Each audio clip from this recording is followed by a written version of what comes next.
இன்னைக்கு முட்டை குழம்பு வைக்க போகிறேன். எண்ணெய் சட்டி வச்சு எண்ணெய் ஊற்றிருக்கேன். ஊற்றிட்டு வெங்காயம் போட்டுக்கிறேன்,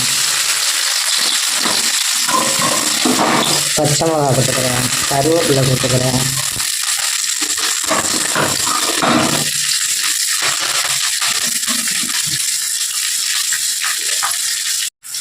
இந்த கறிப்பட்டை சாமான்லாம் நுணுக்கி வச்சுருந்தேன் பாருங்கள், அது ஒரு ஸ்பூன் போட்டுக்கிறேன். இது நல்லா கொஞ்சம் நேரம் வதக்கிட்டு தக்காளி போட்டுக்க வேண்டியதுதான். வெங்காயம் நல்லா வதங்கிடுச்சு. இப்போ தக்காளி ஒரு 2 தக்காளி போட்டு நல்லா கொஞ்சம் அரைச்சி வச்சுருக்கேன், அது போட்டிருக்கேன்.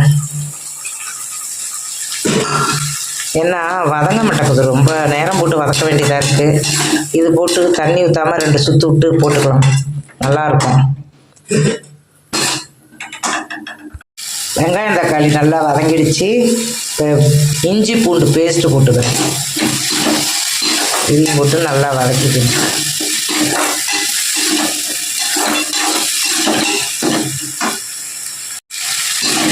இஞ்சி பூண்டு பேஸ்ட்டு போட்டு நல்லா வதக்கிட்டேன். இப்போ இதுக்கு வேணுங்கிற தண்ணி சேர்த்துக்கணும்.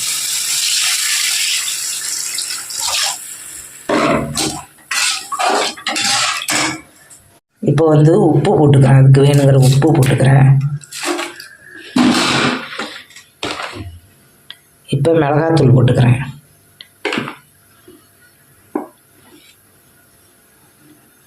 ரெண்டு ஸ்பூன் மிளகாத்தூள் போட்டுக்கிறேன். நல்லா கொதிச்சிருச்சு. இப்போ தேங்காய் ஊற்றிக்கிறேன். இது சின்ன மூடியாக 1 மூடி தேங்காய்.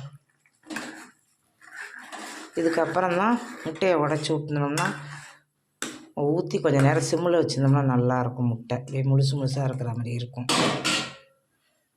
இப்போ இந்த 4 முட்டையும் இந்த குழம்புல கொஞ்சம் கொதி வர விட்டு உடச்சி ஊற்ற போகிறேன். உடச்சி ஊற்றிட்டு காட்டுறேன் உங்களுக்கு. முட்டை குழம்பு ரெடி.